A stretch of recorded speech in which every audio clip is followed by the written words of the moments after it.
Today I decided to give you guys a review of Mission Impossible Dead Reckoning Part 1. The seventh installment in the long-running Mission Impossible series sees Tom Cruise return as the character Ethan Hunt in an attempt to stop a rogue AI. Without further ado, I guess I'll give you guys my review of the film. Starting with the positives. First and foremost, Tom Cruise is great as Ethan Hunt. Once again, he really brings his A game this time around, and despite being 60 years old, the man just doesn't know when to quit. He really is awesome in this film, doing his own stunts. The character's fun and exciting, and if you like the original 6 films, you're going to like him in this film as well. Plus, the returning cast includes Simon Pegg as Benji, Ving Rhames as Luther, and, of course, Rebecca Ferguson as Ilsa, a former MI6 agent. All the side characters are doing really good here, and they really play off Cruise very well. Another positive is the action in the movie. Much like the previous films, you do have some top-notch action and amazing effects on display, including a really awesome stunt where Tom Cruise jumps off a mountain with a motorbike. It really is one of the better stunts in the franchise, and when you do see it, it's pretty damn impressive. Cinematography is also really good in the film, and overall it's just a good-looking action film that really does get your blood pumping. So I really enjoyed Haley Atwell in the film as a new character who is a thief, who basically more or less gets tangled up in the espionage and has to help Ethan in his attempt to save the world. She's a great addition to the franchise, and is probably one of the high points of the movie. The villain is also pretty interesting as well. The story's pretty good as well. So now that I've got the positive out of the way, let's move on to some of the mixed aspects. And one of those is the entity itself. It's kind of vague on exactly how it works. I know it could basically track how anyone moves and where you are, and even can predict things that you're going to do based on your past actions. But it doesn't really explain why it went rogue or how exactly it works. It's a little bit vague, and I did like how they presented it, but it didn't seem to be as encompassing of a threat as they made it out to be, but I assume that might be stepped up some in the sequel. Also, the villain himself, they don't really explain why the entity chose him as more or less the puppet to do its bidding. He is connected to Ethan Hunt due to betraying him in the past, and he is shown to be pretty ruthless, but they don't really explain very well why him and the entity are made for each other, more or less. They do talk about it, mind you, but it's just kind of vague. It's not really expounded upon in a necessarily interesting way.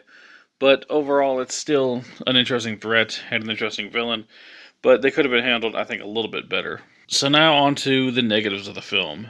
And the first and foremost, I'd have to say a negative that I have would have to be the opening act is a bit exposition heavy. There's literally a 10-minute sequence where people are just talking about the plot, and it kind of drags. Not because it's people talking. I actually enjoy scenes where people are talking in good dialogue, but it's just exposition, and that's all it really is. There's nothing wrong with some exposition in the film, in any film for that matter, but it does feel a little heavy-handed here.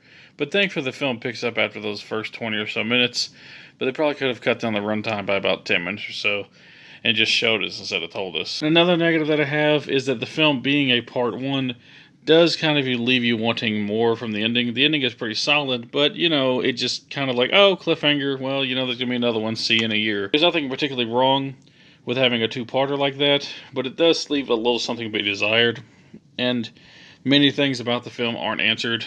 We don't really know what exactly the bad guy's connection to Tom Cruise is, apart from wronging him in the past. We don't completely understand the entity, and we don't completely know where the story's going to go. Mind you, that's kind of the point. You want to find out these things in the sequel, but it does leave the first act feeling, which is this first film, feeling a little bit underwhelming in terms of resolution. Overall, I still do rather enjoy the film, and I do recommend the film, and overall, I'm going to give Mission Impossible Dead Reckoning Part 1 an 8 out of 10. It's not my favorite of this franchise, and as far as where I'd put it, I'd say it's definitely better than 2 and 3. I'd even put it above Rogue Nation, but I don't know if it's better than 1, Protocol, or Fallout. It's probably about in the middle of the franchise, I'd say. Still rather enjoyable, and a film that I do recommend. I don't think it's the best of the franchise, but I'd like to see what they do with Part 2, and together, Part 1 and 2 might actually make up the best entry of the series.